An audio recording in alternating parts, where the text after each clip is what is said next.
بسم اللہ الرحمن الرحیم۔ دوستو، آج کی اس ویڈیو میں ہم جاننے کی کوشش کریں گے کہ وضو کرنے سے ہمارے ظاہری اعضاء مثلاً ہاتھ، پاؤں اور منہ وغیرہ کن کن بیماریوں سے محفوظ رہتے ہیں۔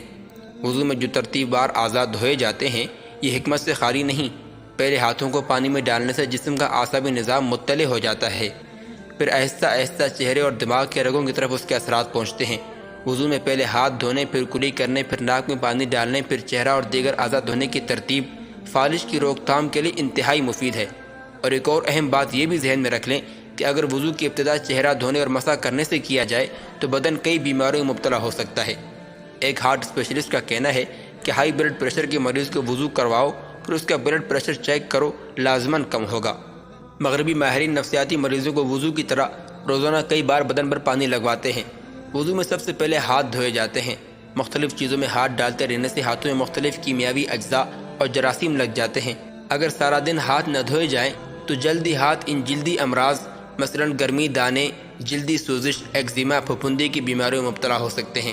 جب ہم ہاتھ دھوتے ہیں تو انگلیوں کی پوروں سے شعاعیں نکل کر ایک ایسا حلقہ بناتی ہیں جس سے ہمارا اندرونی برقی نظام متحرک ہو جاتا ہے اور ایک حد تک برقی روح ہمارے ہاتھوں میں سمٹ آتی ہے۔ اس سے ہمارے ہاتھوں میں حسن پیدا ہو جاتا ہے۔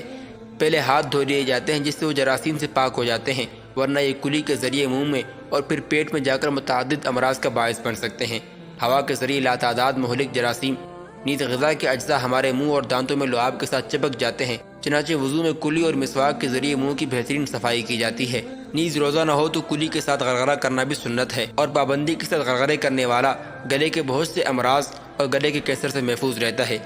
اسی طرح پھیپھڑوں کو ایسی ہوا درکار ہوتی ہے جو جراثیم، دھوئیں اور گرد و غبار سے پاک ہو اور اس میں 80% رطوبت یعنی تری ہو۔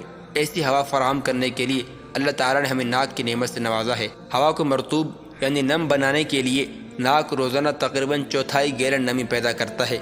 وضو کرنے والا ناک میں پانی چڑھاتا ہے جس سے جسم کے اس اہم ترین آلے ناک کی صفائی ہو جاتی ہے، اور مسلمان وضو کی برکت سے ناک کے بے شمار پیچیدہ امراض سے محفوظ ہو جاتا ہے۔ اسی طرح آج کل فضاؤں میں دھوئیں وغیرہ کی آلودگیاں بڑھتی جا رہی ہیں۔ مختلف کیمیاوی مادے، سیسہ وغیرہ میل کچیل کی شکل میں آنکھوں اور چہرے وغیرہ پر جمتا رہتا ہے۔ اگر چہرہ نہ دھویا جائے تو چہرے اور آنکھیں کئی امراض سے دوچار ہو جائیں۔ ایک یورپین ڈاکٹر نے اپنے مقالے جس کا نام آنکھ پانی صحت تھا، اس میں اس نے اس بات پر زور دیا کہ اپنی آنکھوں کو دن میں کئی بار دھوتے رہو، ورنہ تمہیں بے شمار بیماریوں سے دوچار ہونا پڑے گا۔ چہرہ دھونے سے منہ پر کیل نہیں نکلتے۔ ماہرین حسن و صحت اس بات پر متفق ہیں کہ ہر طرح کی کریم اور لوشن وغیرہ چہرے پر داغ چھوڑ جاتے ہیں۔ چہرے کو خوبصورت بنانے کے لیے چہرے کو کئی بار دھونا لازمی ہے۔ امریکن کونسل فار بیوٹی کی سرکردہ ممبر بیچر کہتی ہیں کہ مسلمانوں کو کسی قسم کے کیمیاوی لوشن کی ضرورت نہیں۔ وضو سے ان کا چہرہ دھل کر کئی بیماریوں سے محفوظ ہو جاتا ہے۔ مغربی ممالک میں مایوسی یعنی ڈپریشن کا مرض ترقی پر ہے۔ دماغ فیل ہو رہے ہیں، پاگل خانوں کی تعداد میں اضافہ ہو رہا ہے۔ نفسیاتی امراض کے ماہرین کے پاس مریضوں کا تانتا بندہ رہتا ہے۔ مغربی جرمنی کے ڈپلوما ہولڈر ایک پاکستانی فزیو تھراپسٹ کا کہنا ہے کہ مغربی جرمنی میں ایک سیمینار ہوا جس کا موضوع تھا کہ مایوسی کا علاج ادویات کے علاوہ کن کن طریقوں سے ممکن ہے۔ ایک ڈاکٹر نے اپنے مقالے میں یہ حیرت انگیز انکشاف کیا کہ میں نے ڈپریشن کے چند مریضوں کو روزانہ 5 بار منہ دھلوائے، کچھ عرصے بعد ان کی بیماری کم ہو گئی۔ یہی ڈاکٹر اپنے مقالے کے آخر میں اعتراف کرتا ہے کہ مسلمانوں میں مایوسی کا مرض کم پایا جاتا ہے کیونکہ دن میں کئی مرتبہ ہاتھ، منہ اور پاؤں دھوتے ہیں یعنی وضو کرتے ہیں۔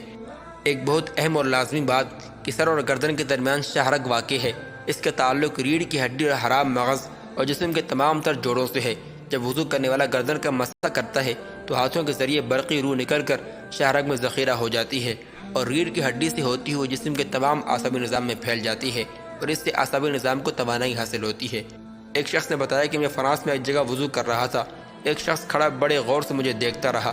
جب میں فارغ ہوا تو میرے سے پوچھا، آپ کون ہیں اور کس ملک سے ہیں؟ میں نے کہا میں پاکستانی ہوں اور مسلمان ہوں۔ پوچھا پاکستان میں کتنے پاگل خانے ہیں؟ اس عجیب و غریب سوال پر میں چونکا، مگر میں نے کہہ دیا کہ 2-4 ہوں گے۔ اس نے پھر پوچھا کہ ابھی تم نے کیا کیا؟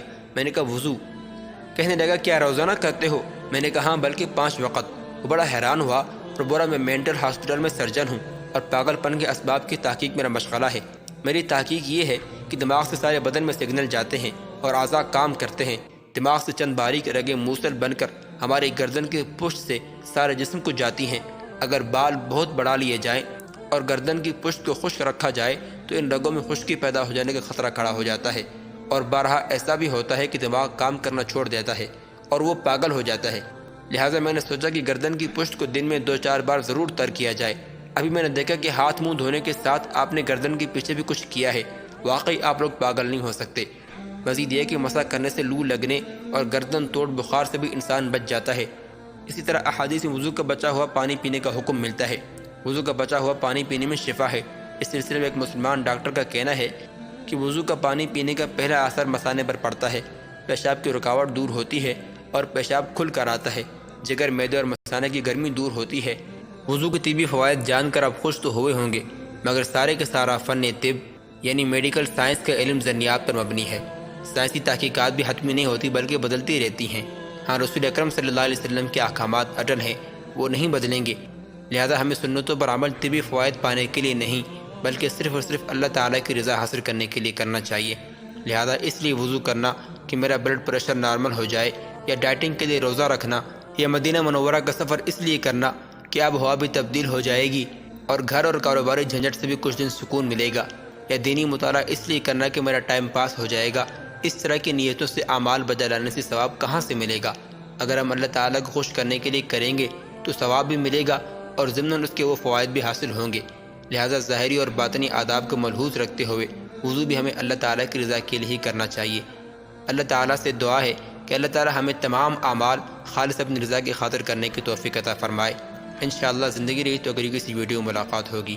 السلام علیکم ورحمۃ اللہ وبرکاتہ۔